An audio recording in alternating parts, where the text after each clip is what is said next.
दोस्तों, अगर हमारा मन खाली हो जाए तो हम उसमें कुछ ऐसी चीज डाल सकते हैं, कुछ ऐसे विचार डाल सकते हैं जिससे हम अपने मन की बकबक को शांत कर सकते हैं। जो विचारों का सैलाब हमारे मन में चलता रहता है, उन्हें हम बहुत अच्छी तरह से रोक सकते हैं। और दोस्तों, अगर एक बार मन की बकबक रुक जाए तो फिर हम मन से जो चाहे वह करवा सकते हैं। इसलिए अगर आप मन की बकबक को शांत करवाना चाहते हो तो इस कहानी को आखिर तक जरूर सुनिएगा। एक नगर की बात है। उस नगर में एक नौजवान युवक रहता था। उसका नाम विकास था। उसे एक समस्या थी और उसकी समस्या यह थी कि उसका मन हर समय भटकता रहता था। उसके मन में हर समय कोई ना कोई नकारात्मक विचार चलता रहता था।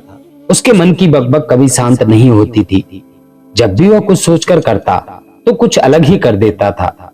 कभी वह अपने अतीत के बारे में सोचकर पछताता था कि काश मैं उस काम को, उस समय को कुछ ऐसा कर दिया होता, उस काम को ऐसा कर दिया होता। या फिर वह अपने भविष्य के बारे में सोचता रहता और कहता रहता, कहीं भविष्य में ऐसा हो गया तो क्या होगा, कहीं मैं असफल हो गया तो क्या होगा, अगर मुझसे कोई गलती हो गई तो लोग मेरा मजाक उड़ाना शुरू कर देंगे।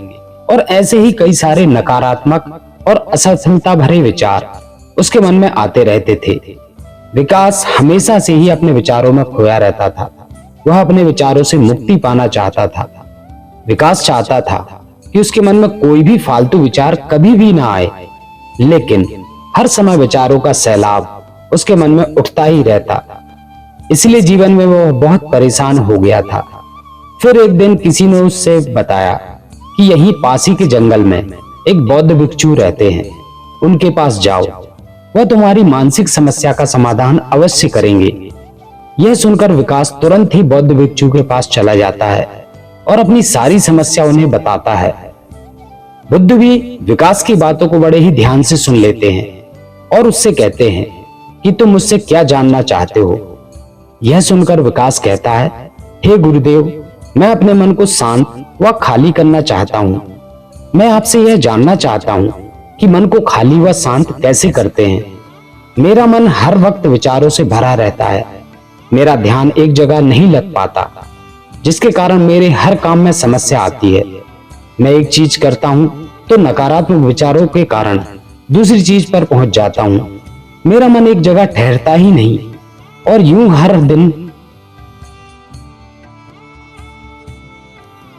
ही हर दिन मेरे मन में हजारों विचार चलते रहते हैं। और यह कब होता है, क्यों होता है, मुझे कुछ पता ही नहीं चलता। बहुत देर बाद मुझे एहसास होता है कि मैं क्या करने बैठा था और मैं क्या कर रहा हूँ। गुरुदेव, मैं अपने मन को विचारों से खाली कर देना चाहता हूँ। मैं चाहता हूँ मेरे मन में एक भी विचार ना आए। जब मैं चाहूं तभी मेरे मन में विचार आए। बुद्ध ने कहा, किसी समस्या का समाधान तभी निकाला जाता है जब हम उस समस्या की जड़ तक पहुंच जाते हैं, समस्या को ठीक से समझते हैं और जानते हैं। बुद्ध ने आगे कहा, जिस मन को तुम खाली करना चाहते हो, क्या तुमने उस मन को कभी भी थोड़ा भी बहुत समझा है, जाना है? यह सुनकर विकास ने कहा, गुरुदेव, मैंने अपने मन को जानने की बहुत कोशिश की है, लेकिन मैं जितना इसके बारे में जानता हूं, मेरा मन उतना ही रहस्यमय हो जाता है। फिर बुद्ध ने उस युवक को एक घड़ा देते हुए कहा कि जाओ, इस घड़े में छोटे छोटे पत्थर भरकर ले आओ। युवक वहां से गया और घड़े में छोटे छोटे पत्थर भरकर ले आया और उस घड़े को बुद्ध के सामने रख दिया। फिर बुद्ध ने उस युवक से कहा, इस घड़े को तुम अपना मन समझो और इस घड़े में भरे पत्थरों को अपने विचार समझो। अब इस घड़े में और पत्थर डालो। उस युवक ने घड़े में पत्थर डालना शुरू किया। क्योंकि घड़ा पहले से भरा हुआ था, एक दो पत्थर डालने के बाद बाकी सारे पत्थर नीचे गिरने लगे। फिर बुद्ध ने उस युवक से कहा, रुको, जरा ध्यान से देखो। अब घड़े में पत्थर नहीं आ रहे हैं, बल्कि पत्थर नीचे गिर रहे हैं। क्योंकि यह एक घड़ा है, जो इसमें आ सकता था वह आ गया। अब इसमें और पत्थर नहीं आएंगे। अगर दूसरे पत्थर डालने हैं तो पहले वाले पत्थरों को निकालना होगा। यह सुनकर उस युवक ने कहा, गुरुदेव, मैं आपकी बात समझ गया हूँ कि आप मुझे क्या बताना चाहते हैं। हमें अपने मन को विचारों से ही खाली कर देना चाहिए। विकास की यह बात सुन बुद्ध मुस्कुराने लगे और उन्होंने कहा, पहले मेरी पूरी बात तो सुन लो, उसके बाद मन को खाली कर लेना।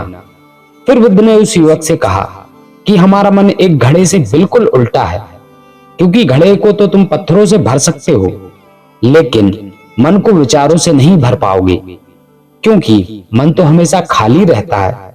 यह सुनकर उस युवक ने कहा, गुरुदेव, मुझे आपकी बातें कुछ समझ में नहीं आ रही। मन अगर खाली रहता है तो फिर हम उसे खाली क्यों करना चाहते हैं? फिर मन को खाली करने की आवश्यकता क्या है? बौद्ध भिक्षु ने उससे कहा कि इस घड़े में एक एक करके पत्थरों को बाहर निकालो। विकास ने वैसा ही किया।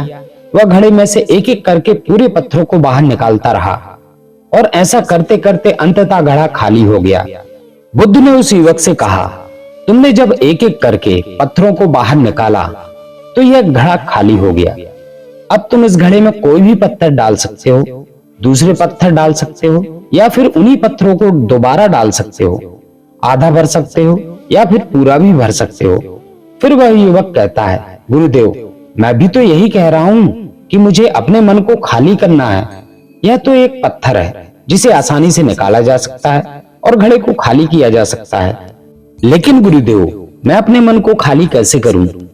फिर बुद्ध ने कहा, इस घड़े में एक पत्थर डालो और दो पत्थर निकालो। यह सुनकर उस युवक ने कहा, गुरुदेव, यह कैसे हो सकता है? जब इस घड़े में एक पत्थर होगा तो एक ही निकलेगा, दो कैसे निकलेंगे? फिर बुद्ध ने उस युवक से कहा, ऐसा नहीं हो सकता है, तो ऐसा ही करो कि इस घड़े में दो पत्थर डालो और चार निकालो। विकास ने कहा, गुरुदेव, ऐसा कैसे हो सकता है? यह कोई चमत्कारी घड़ा तो है नहीं कि एक डालो दो निकलेंगे, दो डालो चार निकलेंगे। यह सुनकर बुद्ध ने कहा, यह घड़ा तो चमत्कारी नहीं है, लेकिन तुम्हारा मन तो चमत्कारिक है।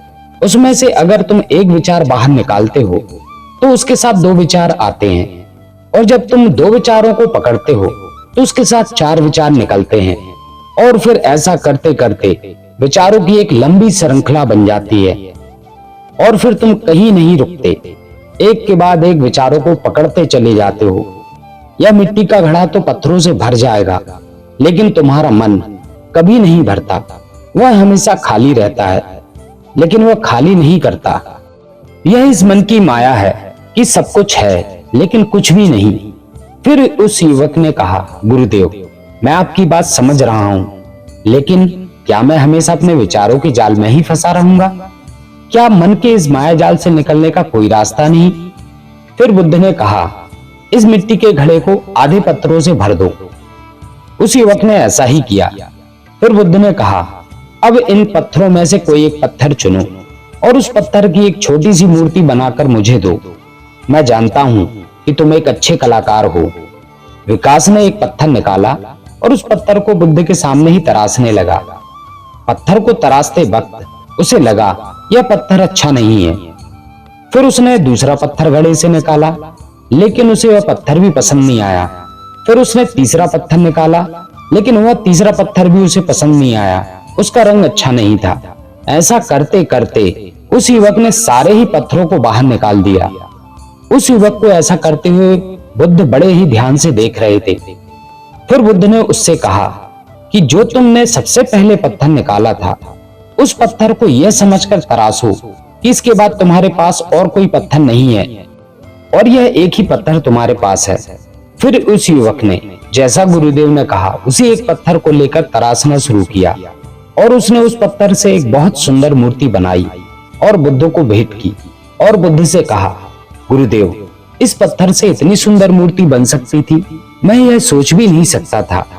उस युवक की बात सुनकर बुद्ध ने कहा कि जब तुम्हारे पास और कोई दूसरा विकल्प नहीं होता, तब हम उस विकल्प में ही संपूर्ण ऊर्जा लगा देते हैं और उसी को बेहतर बनाने की कोशिश करते हैं।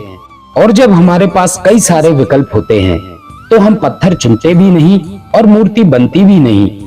हमारा मन भी एक विचार के पीछे हजारों विकल्प खोलकर रख देता है और एक मुख्य विचार को छोड़कर उन हजारों फालतू विचारों में उलझ कर रह जाते हैं। फिर उस युवक ने कहा, गुरुदेव, मैं आपकी बातों को बहुत अच्छे से समझ गया हूँ, लेकिन अब मुझे क्या करना चाहिए? कृपया आप मेरा मार्गदर्शन करें। बुद्ध ने उस युवक से कहा कि मन को खाली करना, साफ करना एक दो दिन का काम नहीं, यह बहुत लंबी प्रक्रिया है। तो क्या तुम इसके लिए तैयार हो? वह युवक कहता है, जी गुरुदेव, मैं तैयार हूँ। चाहे कितनी भी लंबी प्रक्रिया क्यों ना हो।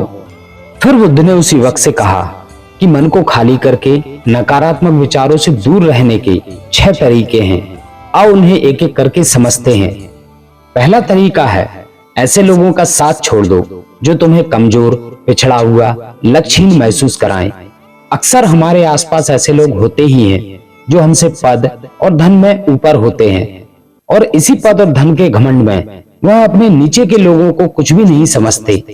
इसलिए ऐसे लोगों के पास रहना ही नहीं चाहिए। और ऐसे लोग अपने से छोटे लोगों को हमेशा यही महसूस कराते हैं कि आप कितने छोटे हैं, और इसलिए वह छोटे लोग अपने जीवन में कुछ बड़ा हासिल कर ही नहीं सकते।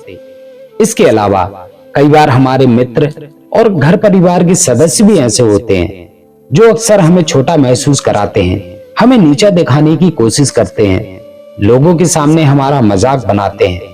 तो ऐसे लोगों से जितना दूर रह सको उतना दूर रहो। यह लोग ऐसे होते हैं कि तुम्हारी नजरों से तुम्हारी गरिमा को दूर करके तुम्हें लक्ष्यहीन बनाते हैं, और फिर तुम्हें खुद की काबिलियत पर भी शक होना शुरू हो जाता है। तुम्हारे अंदर खुद के प्रति नकारात्मक भावनाएं आ जाती हैं, और यह नकारात्मक विचार तुम्हें मानसिक तनाव और चिंता की ओर ले जाते हैं। फिर बुद्ध दूसरा तरीका बताते हुए कहते हैं, तुम बहुत ही कम और चुनिंदा लोगों को ही अपना मित्र बनाओ। ऐसे लोगों को ही अपना मित्र बनाओ जिससे तुम कुछ सीख सको, जिसकी तुम इज्जत कर सको, जो तुम्हारी भावनाओं को समझ सके, जिसकी सोच तुमसे मेल खाती हो, जो जीवन में तुम्हें आगे बढ़ने में सहायता करे। हमारे जीवन और चरित्र में हमारे माँ बाप के बाद हमारे मित्रों का ही सबसे ज्यादा योगदान होता है। इसलिए मित्रों का सही होना भी बहुत आवश्यक है। ऐसा कहा भी जाता है, तुम उन 5 लोगों का प्रतिबिंब हो जिसके साथ तुम सबसे ज्यादा समय व्यतीत करते हो। अगर तुम्हारे आसपास के 5 लोग जिनके साथ तुम सबसे ज्यादा समय व्यतीत करते हो वह ईमानदार हैं, तो तुम भी धीरे धीरे ईमानदार होना शुरू कर दोगे। और अगर वह 5 लोग अमीर हैं तो तुम भी धीरे धीरे अमीर बनना शुरू कर दोगे। कहने का मतलब यही है कि तुम वैसा ही बन जाते हो जिस तरह के लोगों के साथ तुम अपना समय व्यतीत करते हो। किसी महान दार्शनिक ने कहा था कि तुम मुझे किसी भी इंसान के मित्रों से मिलवा दो, मैं उसके मित्रों को देखकर उस इंसान का भविष्य बता दूंगा। हमारी सबसे बड़ी समस्या यह है कि हम लोगों को ना नहीं बोल पाते। जिन लोगों के साथ हम रहना पसंद भी नहीं करते, ना चाहते हुए भी हमें उन नकारात्मक लोगों के साथ वक्त बिताना पड़ता है। इसलिए सबसे पहले हमें अपनी जिंदगी में उन लोगों को ना कहना आना पड़ेगा जिनके साथ रहकर हमें लगता है कि यह हमारी जिंदगी खराब कर देंगे। अगर यह हमारी जिंदगी में ना होते तो शायद हम ज्यादा खुश होते। बुद्ध आगे कहते हैं, तीसरा तरीका है कि तुम कभी भी अपना अतीत नहीं बदल सकते, लेकिन तुम अपना भविष्य अवश्य बदल सकते हो।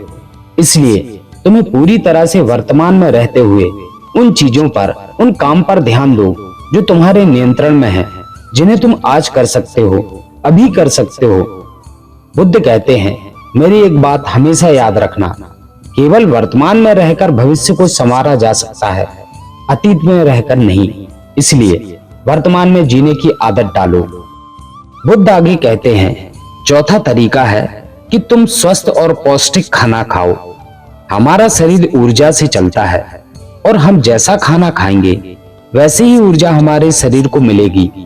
अगर हमारा शरीर स्वस्थ नहीं रहेगा तो हमारा मन स्वस्थ कैसे रहेगा? जब शरीर कमजोर व बीमार रहता है तो मन में कई सारे नकारात्मक विचार आते हैं, और स्वस्थ शरीर में स्वस्थ दिमाग का वास होता है। इसलिए शरीर को स्वस्थ और मजबूत रखना हमारी जिम्मेदारी है। बुद्ध आगे कहते हैं, पांचवा तरीका यह है कि रोज ध्यान करो।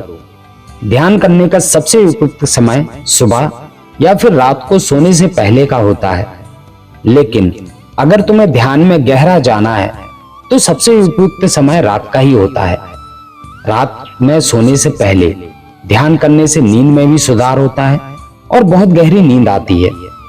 ध्यान करने के लिए तुम अपनी सांसों पर ध्यान केंद्रित कर सकते हो, या फिर तुम अपने मन में उठने वाले विचारों पर भी अपना ध्यान केंद्रित कर सकते हो।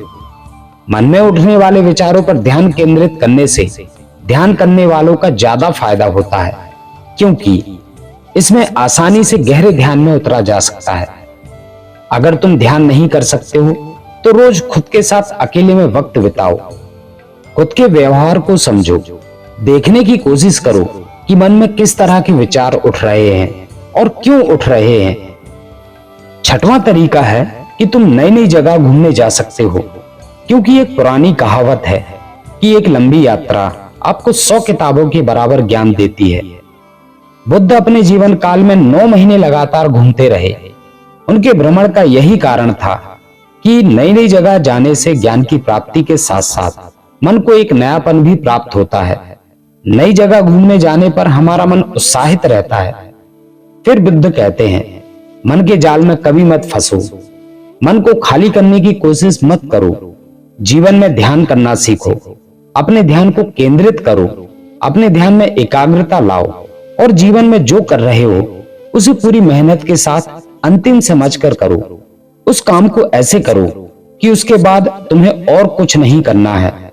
और जब फिर दूसरे विचार पर कार्य करो तो बस उसी पर कार्य करो, किसी तीसरे विचार पर नहीं। मन के माया जाल से निकलना इतना आसान नहीं, लेकिन ध्यान करने से सब कुछ पाया जा सकता है। दोस्तों, आशा करते हैं आज की इस कहानी से आपने जरूर कुछ ना कुछ मूल्यवान सीखा होगा। कहानी अच्छी लगी हो तो वीडियो को एक लाइक और हमारे चैनल श्री कृष्ण राधा कुंज को सब्सक्राइब जरूर कर दीजिएगा। मिलते हैं अगले वीडियो में, तब तक के लिए आपको मेरा राधे राधे।